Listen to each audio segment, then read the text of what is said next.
Bangla TV, বিশ্বজুড়ে বাংলা।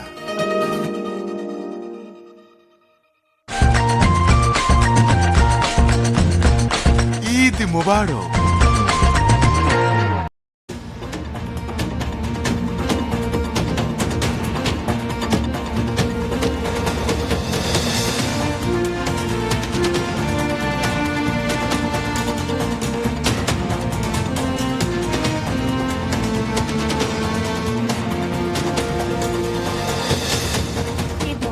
দেশ বাংলায় আমন্ত্রণ জানাচ্ছি আমি তানজিনা জাহান। শুরুতেই সংবাদ শিরোনাম।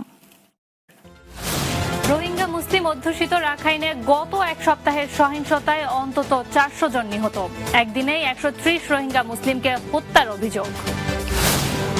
কুড়িগ্রামে চামড়ার বাজার মন্দা, 1000 টাকার চামড়া বিক্রি হচ্ছে 600 থেকে 700 টাকায়।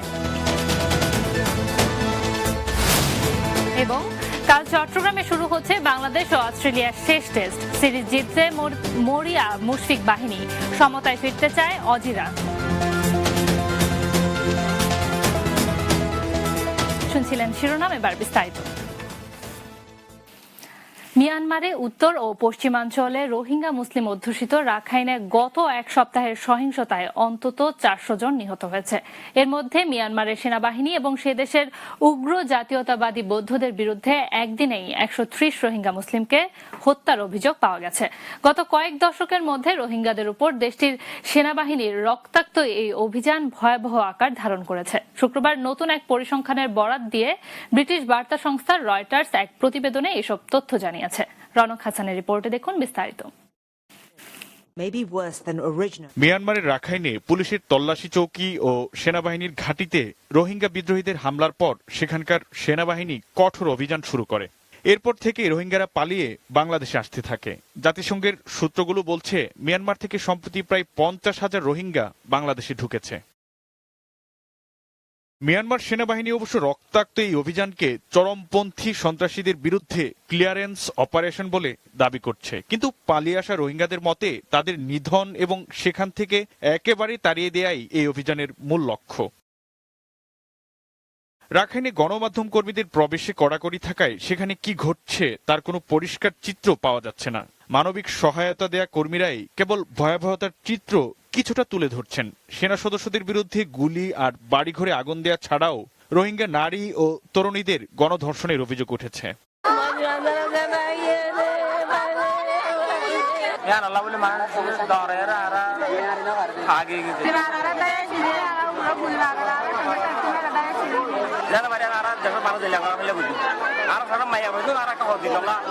এ অবস্থায় শনিবার সন্ধ্যা আর রোববার সকালে নাফ নদী থেকে শিশুসহ আরো 3 রোহিঙ্গার মরদেহ উদ্ধার করেছে বাংলাদেশের আইন শৃঙ্খলা বাহিনী। এই নিয়ে বঙ্গোপসাগর ও নাফ নদী থেকে অর্ধশত রোহিঙ্গার মরদেহ উদ্ধার করা হলো। এর আগে গত বুধবার 4 জন, বৃহস্পতিবার 19 জন ও শুক্রবার 26 জন রোহিঙ্গার মরদেহ উদ্ধার করা হয়। এদের মধ্যে বেশিরভাগই নারী ও শিশু। রনক হাসান, বাংলা টিভি, ঢাকা। কুড়িগ্রামে চামড়ার দাম নেই। চামড়া কেনার জন্য মিলছে না কোনো পাইকারও। 2-1 পাইকার মিললেও তারা দাম বলছে খুবই কম। 70 বা 80 হাজার টাকার গরুর চামড়ার দাম উঠেছে সর্বোচ্চ 600 থেকে 700 টাকা। বিড়ম্বনা এড়াতে নিতান্ত বাধ্য হয়ে পানির দরে চামড়া বিক্রি করে দিচ্ছেন বিক্রেতারা। বিস্তারিত দেখুন ডেস্ক রিপোর্টে। কুড়িগ্রামে গরুর মন্দা বাজারের পর এবারে চামড়ার বাজারেও মন্দা ভাব। 9টি উপজেলার সর্বত্র চামড়া নিয়ে বিপাকে পড়েছেন ব্যবসায়ীরা। ঈদের আগে 2 দফা বন্যায় রাস্তাঘাট ভেঙে পড়ায় যোগাযোগ ব্যবস্থা অচল হয়ে পড়েছে। তাই চামড়া বিক্রি করতে হবে রংপুর গিয়ে। এমন অবস্থায় সংরক্ষণ নিয়ে বিপাকে স্থানীয় মৌসুমী চামড়া ব্যবসায়ীরা। ঢাকার বাইরে প্রতি বর্গফুট চামড়া 50 টাকা নির্ধারণ করা হলেও সেটি মানছেন না পাইকাররা। 70,000 টাকা দিয়ে গরু কিনলাম, কোরবানি করলাম, চামড়ার দাম বলতেছে 600-700 টাকা। এবার কোনো চামড়ার দামই নাই। রাস্তা না থাকার অজুহাতে চামড়ার দাম অল্প বলেই সরে যাচ্ছেন পাইকাররা। এছাড়া উপজেলার অধিকাংশ মানুষ তাদের কোরবানির পশুর চামড়া মাদ্রাসা অথবা মসজিদে দান করেছেন। বন্যার কারণে রাস্তাঘাট বিচ্ছিন্নতার কারণে চামড়া কেউ নেয় না, বাধ্যতামূলক চামড়ার লবণ দেওয়া হয়। কুড়িগ্রামের চামড়ার ব্যবসায়ীরাও বলছেন, ঈদের আগে রাস্তাঘাট ঠিক হলে চামড়ার ন্যায্য দাম পাওয়া অনেকটাই সহজ হতো। Bangla TV news desk. আগামীকাল চট্টগ্রামের জহুর আহমেদ চৌধুরী স্টেডিয়ামে শুরু হচ্ছে বাংলাদেশ অস্ট্রেলিয়ার মধ্যকার সিরিজের দ্বিতীয় ও শেষ টেস্ট। দুদলের কাছেই বেশ গুরুত্ব বহন করছে এই টেস্ট। ইতিমধ্যে 1-0 ব্যবধানে এগিয়ে আছে মুশফিক বাহিনী। তাই একদিকে টাইগারদের কাছে প্রথমবার অজিতের বিপক্ষে টেস্ট সিরিজ জয়ের হাতছানি, অন্যদিকে সফরকারীদের কাছে এই টেস্ট জিতে সিরিজ ড্র করে ধবল ধোলাই এড়ানোর চেষ্টা। এদিকে আজ সকালে বৃষ্টির কারণে অনুশীলনে নামতে পারেনি বাংলাদেশ দল। তবে দুপুরে দুদলই ইনডোরে অনুশীলন করে। আগামীকাল সকাল 10টায় সিরিজের দ্বিতীয় ও শেষ টেস্ট শুরু হবে।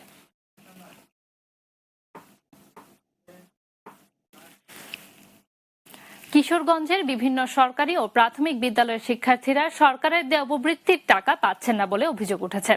বছরের অর্ধেক সময় পেরিয়ে গেলে এখনও টাকা না পেয়ে হতাশ শিক্ষার্থী ও অভিভাবকরা। আর এজন্য ব্যাংকের দায়িত্বপ্রাপ্ত এজেন্টদের গাফিলতিকেই দোষছেন তারা। ডেস্ক রিপোর্টে দেখুন বিস্তারিত। কিশোরগঞ্জে বছরের প্রতি 3 মাস পর পর পৌর এলাকা ছাড়া জেলার সকল প্রাথমিক বিদ্যালয়ের এক শিক্ষার্থী 300, দুজনের জন্য 600, 750 3 জন এবং 4 শিক্ষার্থীর পরিবারকে 900 টাকা করে উপবৃত্তি দেওয়া হচ্ছে।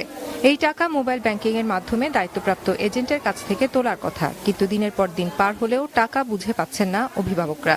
600 টাকা পাইছি, আমি তোলা দোকান থেকে তুলে আনছি। এর বাদে 600 দেখাইছি নিয়ে কইছে মেসেজ আইছে না। পেমেন্ট আর 600 টাকা 6 মাসের পাইছি আর 6 মাসের পাইছি না। গেছে বছর টাকা পাইছি, এবার কোনো টাকাই পাইছি না। একটা নাম্বার উপজেলা শিক্ষা অফিসে দেওয়া আছে, এটাতে আমরা যদি ফোন করি তারা উনা বলে যে আমরা টাকা পাঠাই। কয়েকটি স্কুলের প্রধান শিক্ষকরা জানান, যথাযথভাবে স্কুল থেকে মোবাইল নাম্বার সহ কাগজপত্র পাঠানো হলেও এজেন্টরা নানাভাবে অভিভাবকদের হয়রানি করছে। অনেকে গত বছরের উপবৃত্তির টাকা এখনো হাতে পাননি বলেও জানান তিনি। 2টা কিস্তির মধ্যে দেখা গেছে একটা কিস্তি পাইছে, কেউ হইছে আরেকটা কিস্তি পায় নাই, আবার কেউ আছে 2টা কিস্তি পাইছে না, কেউ আছে যাওয়ার পরে বলছে যে আপনার শিওর ক্যাশই হয় নাই, আবার কাউকে বলছে যে নেটওয়ার্কের সমস্যা, এখন না পরে আসেন। একজন গার্জেন 3-4 বার গেছে। দ্রুত সমস্যার সমাধানের চেষ্টা চলছে জানালেন জেলা সরকারি প্রাথমিক শিক্ষা বিভাগের এই কর্মকর্তা। অনেক ক্ষেত্রে অভিভাবকরা এটা কিছু যান্ত্রিক কিংবা সিস্টেমগত ত্রুটির কারণে তাদের হাতে টাকাটা পৌঁছতে পারছে না, এরকম অভিযোগ আমাদের কাছে আসছে। বিষয়গুলো নিয়ে আলোচনা করছি, রূপালী ব্যাংকের সাথে কথা হচ্ছে। তো আশা করছি যে এই সমস্যাটা আমরা খুব তাড়াতাড়ি কাটিয়ে উঠতে পারবো। কিশোরগঞ্জে এই উপবৃত্তি পাচ্ছে 1317টি সরকারি প্রাথমিক বিদ্যালয়ে প্রায় 17 লাখ শিক্ষার্থীর পরিবার। Bangla TV news desk. দেশ বাংলা একটা বিরতি নিচ্ছি, ফিরে আসার পর অন্যান্য সংবাদের সাথে আরো যা থাকছে।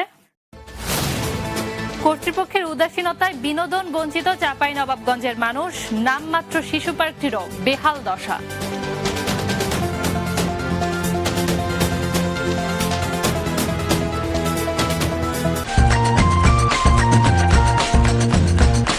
ঈদ মোবারক।